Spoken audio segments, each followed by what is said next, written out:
পৃথক পৃথক ঘটনায় তিনজনের মৃত্যু হয়েছে আরামবাগের খানাকুলের প্লাবিত এলাকায়। অভিযোগ, কেউ জলে তলিয়ে গিয়ে আবার কেউ জলে পড়ে গিয়ে মৃত্যু হয়েছে। মূলত লাগাতার বৃষ্টি এবং নদীর জলে আরামবাগ মহকুমায় সবচেয়ে বেশি প্রভাবিত হয়েছে খানাকুল এলাকা। প্রভাব পড়েছে পুরসুরা এলাকাতেও, যে এলাকাতে জল নামতে শুরু করলেও কিন্তু সেই এলাকায় বহু ঘরবাড়ি এখনও কিন্তু জলের তলায় রয়েছে।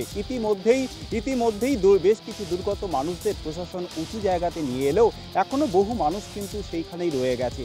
এরই মধ্যে কিন্তু গত দুদিনে তলিয়ে যাবার কারণে খানাকুল এলাকায় তলিয়ে যাবার পর গতকালই শুক্রবার দিনই তিনজনের মৃতদেহ উদ্ধার করেছে পুলিশ, যার মধ্যে রয়েছে এক শিশুকন্যা, এক কিশোর এবং এক ব্যক্তি।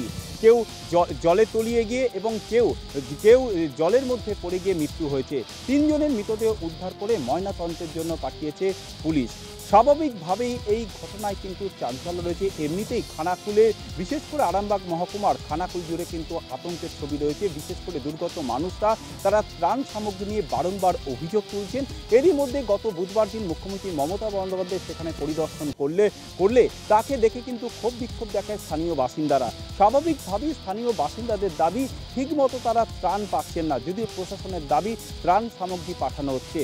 স্বাভাবিকভাবেই আরামবাগ মহকুমার খানাকুল কিন্তু সবচেয়ে বেশি প্রভাবিত এবং এই এলাকায় ত্রাণ সামগ্রী, জল নিচে নামা শুরু হলেও ত্রাণ সামগ্রী নিয়ে মানুষের ক্ষোভ বিক্ষোভ রয়ে গেছে। প্রত্যেকেই চাইছে প্রশাসন এই এলাকায় স্থায়ী সমাধান করুক।